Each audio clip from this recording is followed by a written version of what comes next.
is that's going to happen in their lives. They want some kind of comfort.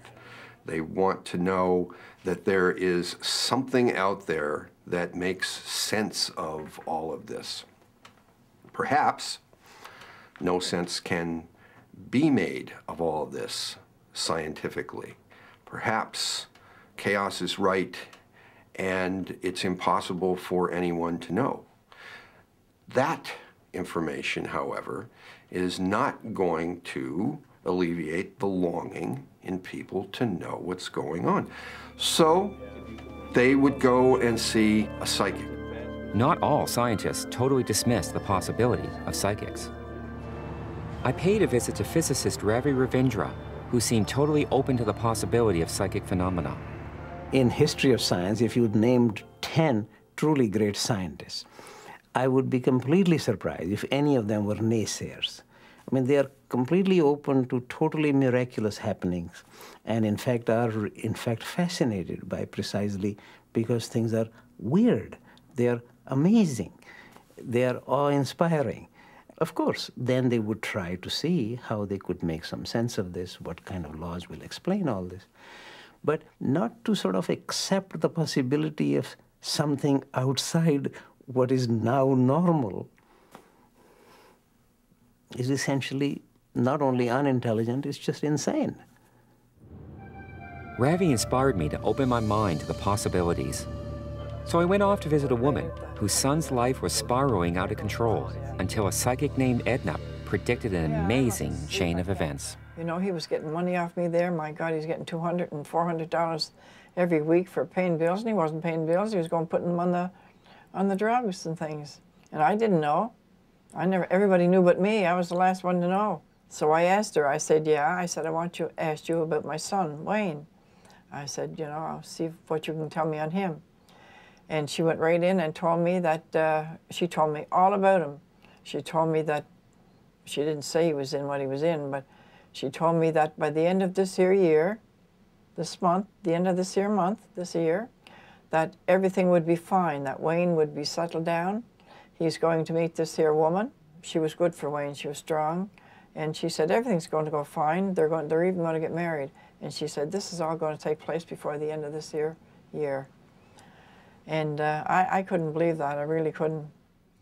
Ladies and gentlemen, Mr. and Mrs. Wayne Davies.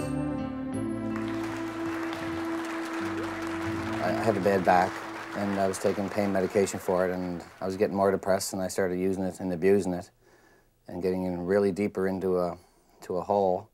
On three. 1, 2. Mom looked beautiful. She called me and told me what the psychic said about that I'm supposed to meet somebody the next, couple of months, 2 or 3 months. My whole life's going to change. This person's going to bring you right up. And she's going to be like some kind of authority figure. We're going to live happily ever after and all that stuff. And I just laughed at her. I said, yeah, right. Like, look at me now. I'm going for my methadone here and my pumping stuff into me left and right. And how could that ever happen? How could somebody ever change around in a couple of months? So I said, okay, baloney, Edna and all that stuff. And sure enough, I couldn't believe it. I can't see how people can do that. I really don't see how somebody can see somebody's future by talking to somebody. And there's no way she could be fake or anything about it because she hit everything right on the head. She predicted authority figure. I work for the police. The person's from Ontario. She's going to take charge. I did basically take charge. The best part that she said, which never came true yet, which we'll see what happens, they're going to live happily ever after. That's the part we're waiting for. Yes. I used to make fun of Edna and make fun of all these psychics and laugh at them, and I don't believe in anything like that, and I never ever did. So I don't know what to say. I'm blown away by it. Nobody's going to be more of a skeptic than I am, but now I'm not. Well, Wayne may be convinced, but I'm not. So I'm off to see Edna and decide for myself. Meeting Edna when Shadowhunter returns. Nice to meet you.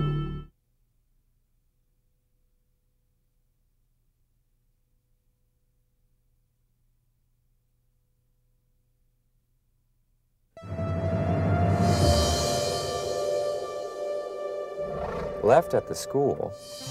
Where's the school, Edna? I don't see it.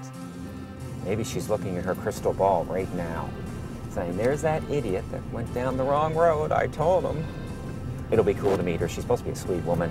And she's making me fish chowder, so hey, it won't be a total loss, even if she isn't psychic. Ah, cool. I just found a spot. Elizabeth Drive, here we go. Oh, Edna, thanks for telling me there's a big dove on the side of your house. That would have made it a lot easier.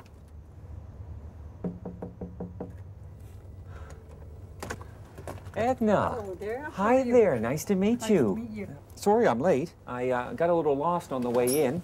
You forgot to mention the white dove on the side of the house. Well, we have a 44 eagle on this side. Didn't see that? No, I missed that one. Okay, it's only 40 feet, right? I wouldn't see that. Anyway, I'm glad to have finally made it, so I think we're going to have an interesting day. Edna looked into a bowl of tap water and proceeded to tell me my future. I see you getting 3 different awards. And one award, you're standing up there, but you're going to cry. And it's funny because you don't like people seeing you cry. You get very emotional. And you get so pissed off when you get emotional. Instead of saying, that's a good thing, it's okay. You are a young man that's still looking for his inner self. And it says that you are actually lost. I'm very connected with water. With my readings, I had to spray water in there for me to even start to visualize or see anything or hear or feel energy. I'm very much a water fanatic. And my water started in 1965, 64, 65.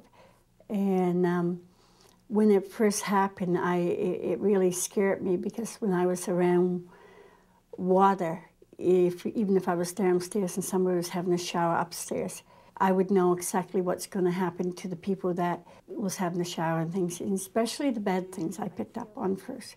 I also see that you don't have animal whistles on your vehicle, and everybody should have animal whistles on their vehicle because I see that you could hit and kill an animal.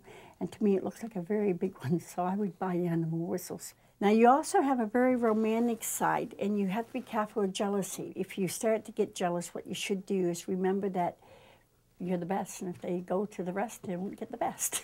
To be a real medium or a psychic or fortune teller or a natural healer, it's like being a good producer. It's hard work because you had to prove 1,000 times right before you can get one person that's going to, you know, and it's not that you expect a pat on the back, but everybody's willing to pull you down if you make one hair of a mistake. It's a long journey of, am I being honest with myself? Am I being truthful? You know, not letting your ego get in the way, but working from the soul level, and that's very important to me. If you know for a fact that you help one soul back on the right path, it's worth a million knocks. And I do love my work. You know, because I truly believe that what I'm doing is prophecy. It was late when I left Edna's, and I was tired, but a little bit wiser. Will I go back? You bet. But not for a reading, for a good old-fashioned visit. Edna's got a magnetic personality. As for psychics, it's clear to me now why they've maintained their place as the world's second oldest profession. Oh, and I kept my eyes open the whole way home, but I didn't hit anything. Just in case, though, I think I'll invest in an animal whistle for the car.